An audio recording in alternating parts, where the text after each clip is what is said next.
Hi there, welcome to the Animals Naturally podcast with me, Suzanne. I'm founder of Taranet, a leading international animal healthcare resource at taranet.co.uk. The aim of this Animals Naturally podcast is to give you ideas and tips on how to care for your animal more naturally. There's a whole world of complementary therapies that your animal, whether large or small, can benefit from. In this special edition of the podcast, I'm having a conversation with international best-selling author and animal communicator Annie Bourke. Annie has conversations with animals living and in spirit to convey messages and provide peace of mind for their human parents. Animals are her passion, and her mission is to raise global awareness of the importance of animals. You'll hopefully find many things in this interview and conversation interesting and which will resonate with you. You can find more information about Annie's work in my natural pet care blog at taranet.co.uk, where Annie has actually already written a couple of blog posts, which you'll find in the Natural Pet Health blog. So without further ado, let's get into the conversation with Annie. Hi there, Annie. I've got Annie Bourke with me today, who's going to talk to me about animals, and hopefully you'll find this really interesting. So Annie, can you tell me a bit about your work with animals, what you actually offer? Okay, thank you for the invitation to be on your show, and I'm happy to share a little bit about what I do. I'm the animal-human relationship enricher, so you could call me a coach for animals and their humans. So I have conversations with animals who are living and in spirit, and that's telepathic communication, which is how animals communicate with each other. And because I can connect with animals through photographs, I can connect with an animal anywhere in the world or in spirit. And then I can answer the questions that their human parents have. So particularly if they've changed behaviour and the parents want to know why their behaviour has changed, I can ask them. So I'm not a vet and I'm not an animal behaviourist, but because I'm a communicator, I can just say, look, why have you changed this? What's going on? Also, if they've got health issues, I can ask what's going on. And I've discovered in some of my conversations that animals can take on some of our health symptoms for us so that we don't have to bear the full brunt of the condition. And it's happened so often now that when a human tells me that their animal's got all these health issues, the first question I ask the animal is, how many of these are your issues and how many are your humans? And I spoke to a dog recently and she had a long list of different conditions. And when I asked her the question, the only thing that was hers was anxiety. Everything else she was taking on for her human mum and her human mum's mum. And the anxiety was because she was worried about her human mum. And she was only a little dog and it was actually making her quite unwell, taking on all of these illnesses to support everyone else. But it's something that animals are happy to do. They love being of service for us and helping us. And a lot of them are helping us behind the scenes that we're not aware of. So finding about health issues is something I can do. For bereaved animal parents, I can connect with the soul of their animal in spirit. And often people are holding on to regret or remorse about their animals, like if they didn't know that they were sick, and sometimes they blame themselves and think, should I have picked up something sooner, that something was wrong? Would I have been able to give them a better, longer quality of life if we'd found something out? So I can find out what's actually been going on. And so if the humans weren't there when their animal passed away and they didn't get a chance to say goodbye, or if they don't have a diagnosis, and I've had that a couple of times where people just don't know why, I can ask them. They've got good medical knowledge and they let me know. So I spoke with a dog who'd passed away and he'd actually had a blood clot. So just something entirely random. And that gave his family so much peace then, because they knew that he didn't blame them for it. He knew it was a random event. And that was just something that happened. And then they could have some peace then. And then I can also find out if they know that they're coming back for an energetic visit, and that's something that the souls in spirit can do to help support us. And so we might see them in their old physical body, even though they don't own a physical body anymore, or we might hear them vocalizing, or we might feel them. So some people feel their animals jumping up on the bed or snuggling in next to them, even patting them on a paw. And so I can ask, what signs are your humans going to feel when you come back for a visit? So all of those different kind of things I have in conversations. And then I also offer animal communication mentorship, where I work with animal parents one-on-one for a 3-month program, and I work with their animals behind the scenes as well. So we prepare for all the exercises we're going to be doing to learn telepathic communication. And that includes verbal messages and visual messages, and also sending emotions and feelings. And it's just so fascinating seeing the extensive vocabularies that some of our animals have and the words that they use. I also offer an overcoming animal bereavement program, again working with animal parents for 3 months to help navigate through the grief process. And that includes a couple of mediumship conversations with their animals to get their questions answered, and also healing. So I provide distance healing support for animals and humans, using a combination of Reiki, energetic healing, crystal therapy, and clinical aromatherapy. And they're all natural modalities to help support the healing process. I have a podcast called What Animals Tell Me, where I share some of the amazing experiences that I've had, but I also interview people who work with animals in unique ways.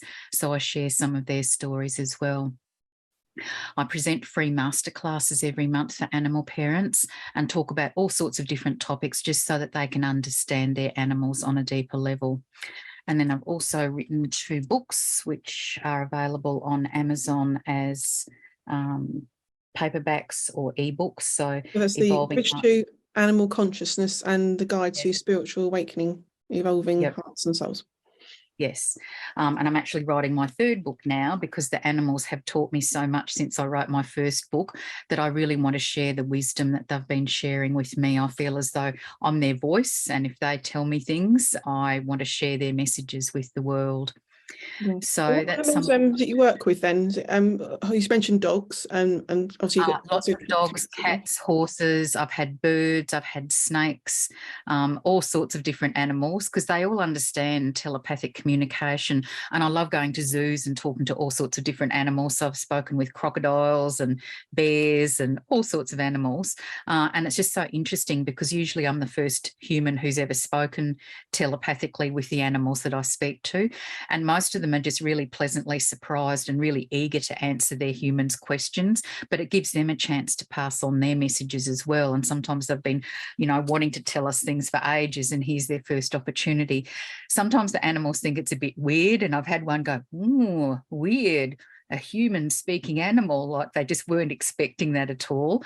But most of them are just delighted. And, once they get over the surprise of a human connecting with them, then they're really happy to talk. And it's just, whatever they want to tell me. Conversations are a free will choice for animals. So I can't force them to answer a question, and I can't make them talk. So if they don't want to answer something, I have to respect that. But I've only had 2 animals in zoos who didn't want to have a conversation. Every domestic animal I've spoken with just really wants to talk to their humans and answer their questions, and it changes the bond with their parents afterwards. All the parents tell me afterwards that, the animals are more affectionate, they're looking at them differently, because they know that you've arranged that conversation, and that really means a lot to them, that you've cared enough to ask the questions and get the answers. So I had one lady who really wanted her cat to be a lap cat, and he was more aloof than a lap cat. And she messaged me the next morning after the conversation saying, "Oh, he snuggled up in my arms and went to sleep there, and now he's a lap cat." So it's just fascinating how powerful it is having conversations. But even for people listening to this session, if you just have a running verbal conversation with your animal, knowing that they understand every word that you say, that will change the relationship. They love hearing what we're doing and what's going on in our world. They just want to be involved. So even if you're going out to the shops to buy dog food and dog treats, tell them, especially animals who get anxious, if they know where you're going and when you're going to be coming back, and having confirmation that you are coming back, that can really reduce their anxiety. And they understand the concept of time. So you can say, "I'm going out for 2 hours and then I'll be back." They count down the 2 hours and then they're ready for you when you come back. Similarly, if you're going on a holiday, you can say, I'm going away for 3 sleeps. This is the person who'll be looking after you. Then I'll be home. For animals that have experienced abandonment before, having you going away can be quite stressful for them. So telling them what you're doing and where you're going and when you'll be back really helps them.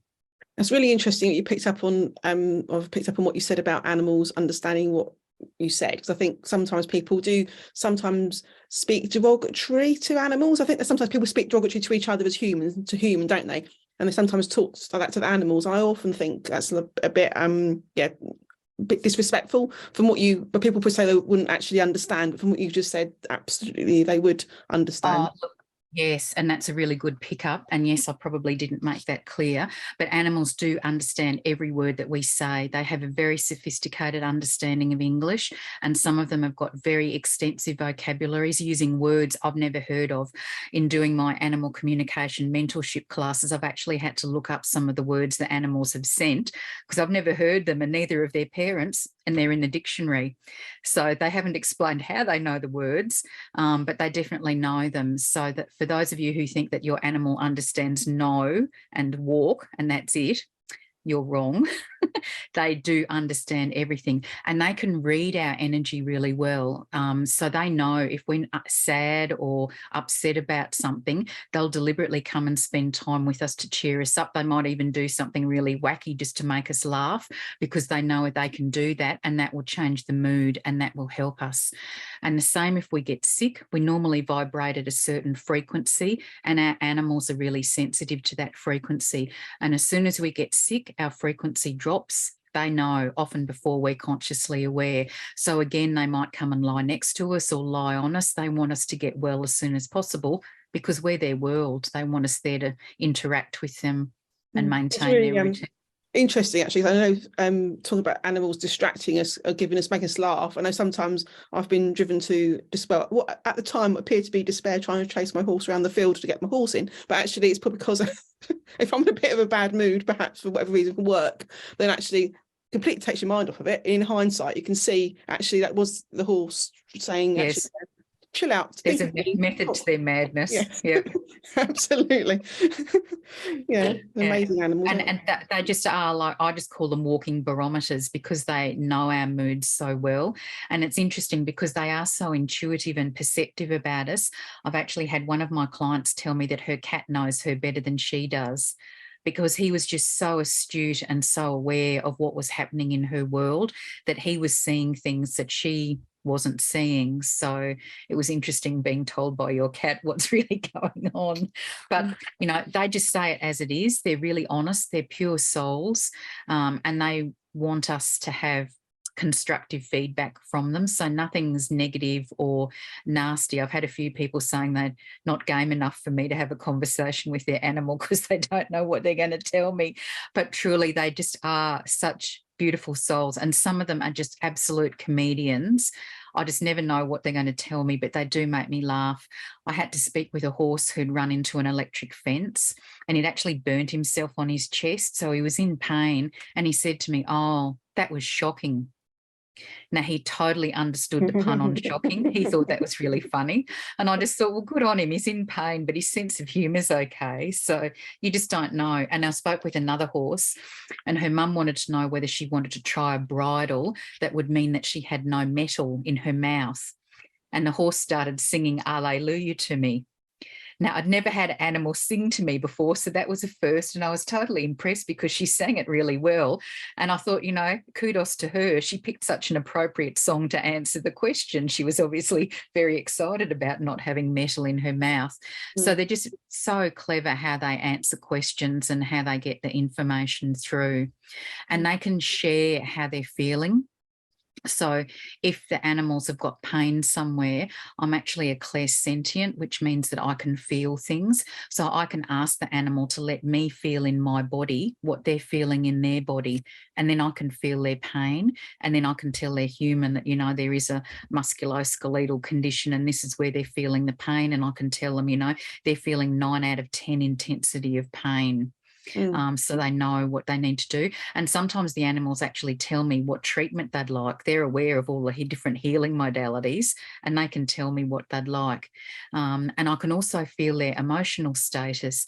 And some of our animals are still grieving for another fellow animal who has passed away, and they let me feel that grief. And so losing an animal is one of the most difficult things we have to deal with. And it's hard because we've got to deal with our grief. We support the other human members in our family who are grieving. Our animals who are still with us know that we're grieving, so they'll be trying to cheer us up, but they want us to help them with their grief as well. So it's a matter of thinking, who is affected, what can we do to support them? Yeah. I had one lady I spoke with whose cat was best friends with a rabbit, and the cat used to hop in the rabbit hutch and they spent all their time together, and the rabbit sadly passed away. The cat was just devastated, just not himself at all. And I just got this message that Mum had to get a soft toy and roll it around in the straw in the hutch so it would have his scent on it to help soothe him. And she was so smart, she went and got a soft toy and she actually put the straw inside it as well as rubbing the scent around the outside. The cat just loved it, carried it everywhere, rolling around with it. Amazing. It really just helped him go through the grief. So, sometimes we just have to think laterally and think, how can we support this animal? What can we do to help them get through? Because grief's such an individual thing. There's no time limit. But I think it's just being conscious that our animals may be dealing with that. And the other thing that they've taught me is that a lot of our rescue animals are still dealing with the emotional or psychological impacts of whatever's happened to them before they've been a rescue animal. And so, yes, their physical scars may have healed, but a lot of them I've spoken to are still dealing with issues. Some of them get triggered by certain things. So people will say their animal just cowers when, they hear a male, loud voice or something that or they'll want to go and hide. One of the dogs I spoke to said that when he gets triggered, it's like this automatic response in his brain. And he said he had no way to override it and just bizarre things would happen. And it was just a learnt response to certain triggers. He just expected that something was going to happen. And some of them just do go into this automatic flight, fight, protect mode. They just want to protect themselves from anything awful happening. So again, it's finding out what are they still dealing with that they're happy to talk about, and what kind of support would they like to help them so they can lead a more fulfilled and happy life. Yeah. What challenges do you find in your work? I know you spoke before about say one of the owners or pet parents didn't want to hear what you had to say. Perhaps did you find it barriers from humans and wanting to understand, or look, I think they're open to hearing what you say. Like the people who ask for a conversation have to be open on a level to the fact that animals can communicate, because if you don't believe that they can communicate, then you're not going to book a session. And then it's working out what questions do you really have for your animals. And then it's listening to the answers that they say. One of the questions I get asked for animals in spirit is who are they spending time with on the other side? And obviously the parents are expecting to hear their names of their other animals in spirit or other human family members that are in spirit. But interestingly, some of our animals make new friends in heaven. And so when they describe who they're spending time with, the humans are just, who is that? I don't know them. And it's kind of like an anticlimax or a disappointment because they don't know them. And I thought, well, I'm not making this up. This is what your animal has told me. Like sometimes they show me and so I can see and I can say, look, one of them was a grey dog that kind of looked like an Alsatian, and there was some other little dog. So I could describe what they looked like because I was seeing them through the animal's eyes, but that just meant nothing to the humans because they didn't know who they were. But I think people are just really grateful to get answers to their questions, but also particularly for animals in spirit, knowing that their soul has transitioned safely is such a relief. And that's what the animals have taught me, that their soul endures. So that relationship that we have with them continues. And because they're a soul in spirit and the soul endures, we can always contact them. So I've had a conversation with a dog who passed over more than 20 years ago. So there's no time limits on being able to connect with them. And for me, that's really reassuring for the humans to know that, yes, their animal soul is still there and they can still connect with them and get peace of mind and get answers to their questions. Yeah. So what have you found the most surprising in your work? Is there anything most surprising, like the length of time perhaps that you just mentioned there, 20 years or anything? Yeah, no, look, I think one of the most phenomenal things that the animals have taught me is about animal soul reincarnation. And I knew nothing about that till one of my cats let me experience it. And she wasn't very old and she had no health issues and she just suddenly passed away. And that was a huge shock. And she was one of my original animal communication teachers. And I didn't know how long I'd have to wait to connect with her on the other side, but at least I was in the unique position where I could connect with her when she was able to talk with me. And she was able to talk on that same day that she passed away. And so I said to her, "What did you do that for?" And she said, "Oh, I needed a new body," in a tone like that. And I thought, what? And she said, "Stop being so sentimental. I'm coming back." And she described what she was going to look like. My boy cats weren't in the least bit worried that she wasn't there. They weren't pining. They weren't off their food. I was the only one who was upset because she'd told them what she was doing and they knew she was coming back. And they actually said to me, "Oh, it's a temporary reprieve till she's back to boss us around again." So I rang up the breeder and I said, "This is going to sound really weird, but you're going to have a kitten who's going to be born and she's going to look like this. And it's really important that she comes back to me." And she did. And like within 2 days, she's lounging on the boys, using them as pillows, trying to eat their food. And that's what everyone else who I've helped with since says, that, within a couple of days, it's as though they just went away, had a temporary, holiday, had a full body makeover, and they're back. Sometimes they look very similar. Sometimes they're completely different. Sometimes they completely change species because that's the body that's available for them to come back in. But it's the most phenomenal thing to help with grief, because you've got that animal soul back with you again. And even if they look different, you feel it in your heart and in your soul. You know it's them, and you've just got this gift of having a second lifetime of love with them.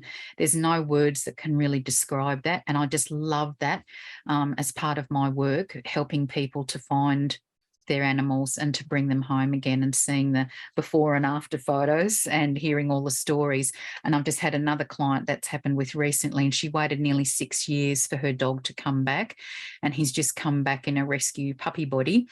And he's just sleeping in the same pose he slept in when he was with her, sleeping in the same spot that he used to sleep in. And she said, he's just so calm. He knows where everything is. And they do. They know the house, they know the people, and they just settle back in again really quickly. And that's just amazing. It's not every animal's destiny to come back. So if they can't come back in this lifetime, they can help orchestrate for another animal to come into our life because they know that we need healing. And that's a question I get asked as well. Did you send this animal to me to help me? So, yeah, it's interesting finding that out too. But how did you discover your gift for being able to communicate with animals? Apparently, it's a gift that we all have when we're young, and we can all do it. And then something happens as we grow up and we just switch it off. But it's something we can reactivate again. And so I got my gift reactivated again over 12 years ago now, only because I'd always thought that the animals could understand me, and I wish that I could understand them. And I had a little ginger girl cat, and sadly she passed away after a very short illness, and it just made me feel as though I'd missed an opportunity to know her on a much deeper level. And that inspired me to go and look for an animal communication course, and I found one online. And the image of the cat on the web page looked exactly like my cat. And I just thought, there are no coincidences. So this is a sign that this is what I'm meant to do. And I've spoken to her since about that in spirit and said, look, I really feel as though I missed out getting to know you. She's got no regrets at all. She said that was her job, to get me on that path, because she knew that this was what I was supposed to be doing for my life purpose, and she's achieved that. And I see her, she appears in meditations, and I've picked her up, I've felt her, and I've heard her purring, and I've seen her running along a footpath in front of me, and it's just beautiful still being able to connect with her. But now, because of that, I've been able to talk to so many animals and help them and help their owners to better understand each other. And it's something that I'm now teaching as part of the mentorship program, because I'd love more animals to have their humans be able to talk with them directly and understand what's going on, and being able to tell them whatever they want to tell them when they want to tell them. And it just, much richer, deeper relationships when we can communicate telepathically with them. And I mean, they're trying to communicate all the time, but until we can do it telepathically, they've got to look at us with their eyes or change behaviour, which is the most effective way to get our attention, or body language, or vocalisations, just to let us know something's going wrong. Yeah. So what does your mentorship program look like? I've done a series of 11 short videos for people to watch as foundational videos first, just to get them understanding what telepathic communication is and how it works. And then they need to read my book, The Bridge to Animal Consciousness, because for a lot of people that's helping to activate their telepathic communication channel. And then we set up a series of fortnightly mentorship sessions for an hour where we go through a series of exercises with their animals and getting them into the right mindset to be open to getting the messages coming in, because it's quite different to normal conversation like we're having, because when they talk, you actually hear the voices in your head. It's not audible in your ear, but they've all got different voices just like humans. And it's just so weird the first time it happens, because you know it's not your inner dialogue voice and you're hearing this voice you've never heard before telling you something. Or they can send images, so they can send you pictures of things. They can send you letters. So if they want to send you love, they can send LOVE as little letters, and you just see the letters appearing in your head and you know what the word is. Or they can actually send little videos. And again, I don't know how they do this, but I ask them if they can show me. If I can't understand what they're trying to tell me verbally, I ask them to show me. And then I end up with this video in my head which explains what they want to tell me. Or they can share their feelings and emotions. And so we can feel in our body the emotion that they're trying to send us. So all of those different ways are what they do. So we practice sending all those different kinds of messages. And I actually work with the animals before each mentorship session just to go through all the exercises that we're going to be doing so they understand, because it's very new for them. They've never done it with their humans before. And one of the cats said to me, it was just so good to be using his brain in a different way. Like, they love it. They think it's great fun and coming up with all these different words that we didn't know that they knew.